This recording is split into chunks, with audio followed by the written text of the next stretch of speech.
বাংলাদেশে এমন একটি সরকার আছে যে সরকার ভোট ছাড়া, তারা এখন দেশের ক্ষতি কি আসলেই জানে না। জানে, তারা একটা জিনিস কেবল জানে, কিভাবে গদি রক্ষা করতে হবে। গদি রক্ষার জন্য করে দিল, তাদের কোনো অসুবিধা নেই। এই কথা আমরা বলি না, প্রধানমন্ত্রী নিজেই বলেছেন, যদি বঙ্গোপসাগর দিয়ে দেই, সেন্ট মার্টিন দিয়ে দেই, তাহলে ক্ষমতায় থাকতে পারি, গদিতে থাকতে পারি। আমরা প্রশ্ন করি, এই যে বিনা ভোটে ক্ষমতায় আছেন, কিসের বিনিময়ে আছেন?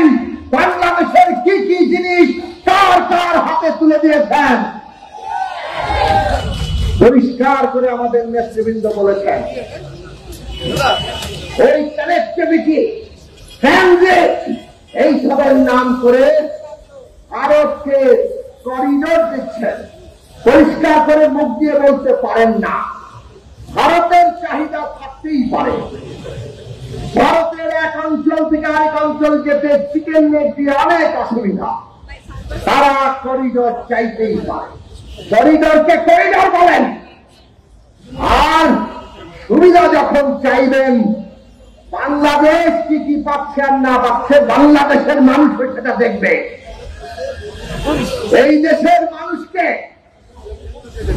শুষ্ক মৌসুমে পানি আটকে রেখে তাদেরকে পানিতে মারবেন, সীমান্তের কাঁটাতারে আমাদের নাগরিকদের প্রতিদিন গুলি করে হত্যা করবেন, ফেরানি লাশ শুনতে থাকবে, বাংলাদেশ শুনতে থাকবে।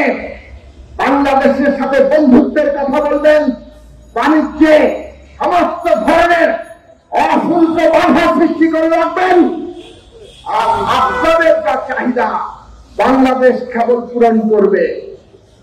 এইরকম অবস্থা তো এই দেশে নির্বাচিত সরকার থাকলে হতে পারবে না। আর এই কারণেই এইরকম একটি বিনা ভোটের সরকার ভারত সহায়তা করে।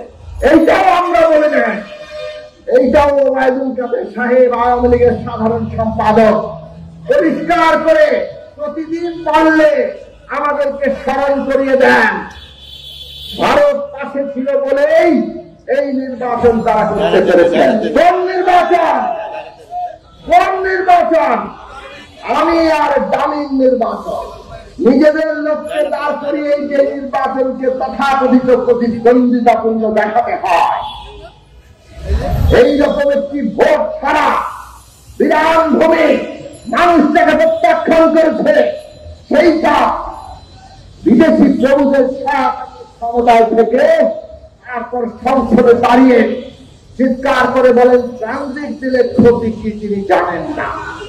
আমরা আবারও পরিষ্কার করে বলি, বাংলাদেশের পক্ষে কথা বলার কোন সরকার এই দেশে নাই। এই দেশে